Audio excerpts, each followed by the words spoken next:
Yung proposal niyo, napag-isipan ko na. And I accept, Congressman. Inaasahan ko talaga ang pagkakataong ito. Pero nasurpresa pa rin ako. Pero talaga bang buo na ang pasya mo? Pero may mga kondisyon ako, Congressman. Sa pagpili ng kandidato, gusto ko sanang pagbotohan ng publiko ang bagay na yan. Kahit na alam kong marami sa partido ko ang tututol sa panukala mong yan. Pero dahil sa isang malaking hakbang ang iyong pagpayag, pero tingin ko ang pagkakaisa ang mas mahalaga rito. Maraming salamat. At kung kayo ang mapiling opposition candidate, sana suportahan yung programa ng Hyuksin Party. Oo, makakaasa ka sa akin doon. Pero gusto ko lang malaman mo din.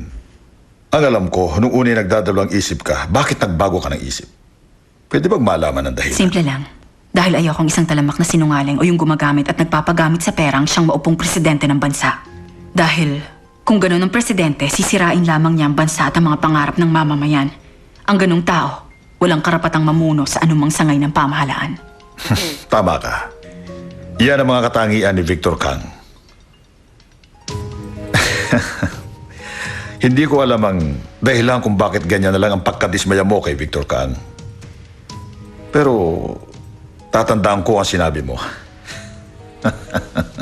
Ang mahalaga ngayon ay magkatulungan tayo. Salamat. I appreciate your accepting my proposal. Maraming salamat. Ang Bokji Party at ang Yuksin Party ay nagkasundo sa isang opposition candidate. Sa susunod na 3 araw ng presidential debate, mula sa magiging resulta ng opinion poll sa TV broadcast, kung sino man ang makakakuha ng pinakamataas na opinion poll sa aming dalawa ang siya magiging kandidato ng oposisyon.